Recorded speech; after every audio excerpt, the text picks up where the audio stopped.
रामचरित मानस अयोध्या कांड का शेष भाग हिंदी में सुनिए। गुरु समाज और भाइयों समेत श्री राम जी का राज अवधपुरी में हो और श्री राम जी के राजा रहते ही हम लोग अयोध्या में मरे, सबको यही मांगते हैं।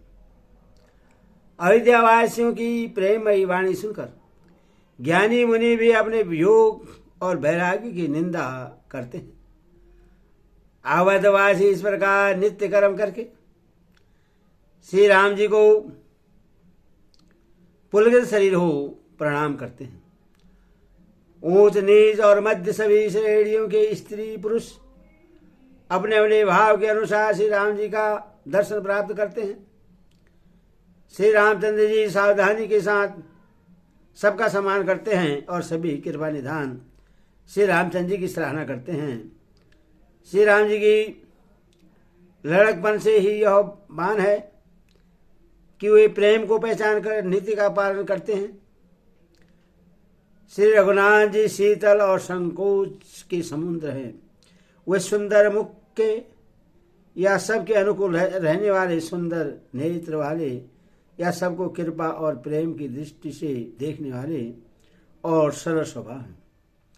श्री राम जी के गुण समूह को कहते कहते सब लोग प्रेम में भर गए और अपने भाग्य की सराहना करने लगे कि जगत में हमारे समान पुण्य की बड़ी पूंजी वाले थोड़े ही हैं जिन्हें श्री राम जी अपना करके जानते हैं।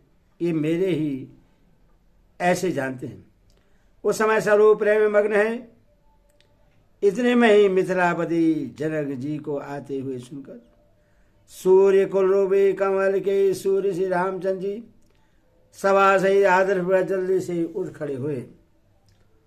भाई मंत्री गुरु और पूर्ववासियों को साथ लेकर श्री रघुनाथ जी आगे जनक जी की अगवानी में चले। जनक जी ने ज्यों ही पर्वतश्रेष्ठ कामदनाथ को देखा तो ही प्रणाम करके उन्होंने रथ छोड़ दिया, पैदल चलना शुरू कर दिया। श्री रामचंद्र के दर्शन की लालसा और उत्साह के कारण किसी को रास्ते की थकावट और कलेश जरा भी नहीं है। मन तो वहाँ है जहाँ श्री राम और जानकी जी हैं। बिना मन के शरीर के सुख दुख की सुख किसको है। जनक जी इस प्रकार चले जा रहे हैं। समाज सहित उनकी बुद्धि प्रेम में मत वाली हो रही है। निकट आए देखकर सब प्रेम में भर गए और आदरपूर्वक आपस में मिलने लगे। जनक जी वशिष्ठ आदि अयोध्यावासी मुनि के चरणों की वंदना करने लगे और श्री रामचंद्र जी ने सतानंद आदि जनकपुरवासी ऋषि को प्रणाम किया। फिर भाइयों सहित श्री राम जी राजा जनक जी से मिलकर उन्हें समाज सहित अपने आश्रम को लेवा चले। श्री राम जी का आश्रम शांत रस रूपी पवित्र जल से परिपूर्ण समुद्र है। जनक जी की सेना समाज मानव करुण रस की नदी है। जैसे श्री रघुनाथ जी उस आश्रम रूपी शांत रस के समुद्र में मिलाने के लिए जा रहे हैं। यह करुणा की नदी इतनी बड़ी हुई है कि ज्ञान वैराग्य रूपी किनारों को डुबाती जाती है। शोक भरे वचन नद और नाले हैं जो इन नदी में मिलते हैं और सोच की लंबी सांसें आए ही वायु के झकोरों से उठने वाली तरंग हैं जो धैर्य रूपी किनारे के उत्तम वृक्षों को तोड़ रही हैं। भयानक विशाल शोक ही उस नदी की तेज धारा है। भय और भरम मोह ही उसके असंख्य भंवर और चक्र हैं। विद्वान मल्ला है, विद्या ही बड़ी नाव है, परंतु वे उससे खेल नहीं सकते, उस विद्या का उपयोग नहीं कर सकते हैं। किसी को उसकी अटकल ही नहीं आती है। वन में विचरने वाले बेचारे कोल किरात ही यात्री हैं जो उस नदी को देखकर हृदय में हार कर थक गए हैं। यह करुणा नदी जब आश्रम समुद्र में जाकर मिली तो मानो वह समुद्र अकुला उठा, खौल उठा। दोनों समाज से शोक से व्याकुल हो गए। किसी को न ज्ञान रहा, न धीरज और न लाज ही रही। राजा दशरथ जी के रूप, गुण और शील की सराहना करते हुए सब रो रहे हैं और शोक समुद्र में डुबकी लगा रहे हैं। शोक समुद्र में डुबकी लगाते हुए सभी स्त्री पुरुष महान व्याकुल होकर सोच चिंता कर रहे हैं। वे सब विधाता को दोष देते हुए क्रोधयुक्त होकर कह रहे हैं कि प्रतिकूल विधाता ने यह क्या किया। तुलसीदास जी कहते हैं कि देवता, सिद्ध, तपस्वी, योगी और मुनि गणों में कोई भी समर्थ नहीं है जो उस समय विधे जनक राज की दशा देकर प्रेम की नदी को पार कर सके। प्रेम में मग्न हुए बिना रह सके। जहां जहां श्रेष्ठ मुनियों ने लोगों को अपने उपदेश दिए और वशिष्ठ ने विधे जनक जी से कहा, हे राजन, आप धैर्य धारण कीजिए।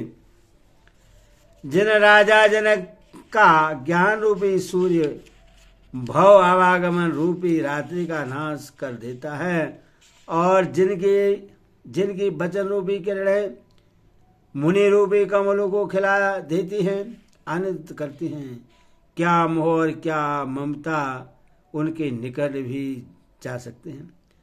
यह तो श्री सीता राम जी के प्रेम की महिमा है। अर्थात राजा जनक की यह दशा सीता राम जी के अलौकिक प्रेम के कारण हुई। लौकिक मोह ममता के कारण नहीं है। जो लौकिक मोह ममता को पार कर चुके हैं उन पर भी श्री सीता राम जी का प्रेम अपना प्रभाव दिखाए बिना नहीं रहता। विषय साधक और ज्ञानवान सिद्ध पुरुष जगत में 3 प्रकार के जीव भेदों ने बताए हैं। इन तीनों में जिनका चित्त श्री राम जी के स्नेह से सरस सराबोर रहता है, साधु की सभा में उसी का बड़ा आदर होता है। श्री राम जी के प्रेम के बिना ज्ञान शोभा नहीं देता। जैसे कर्णधार के बिना जहाज। वशिष्ठ जी ने विधिराज जनक जी को बहुत प्रकार से समझाया। तदनंतर सब लोगों ने श्री राम जी के घाट पर स्नान किया। स्त्री पुरुष सब शोक से पूर्ण थे। वह दिन बिना ही जल के बीत गया। भोजन की बात तो दूर रही, किसी ने जल तक नहीं पिया। पशु पक्षी और हिरणों तक ने कुछ आहार नहीं किया। तब परिजनों एवं कुटुंबियों का विचार ही क्या किया जाए।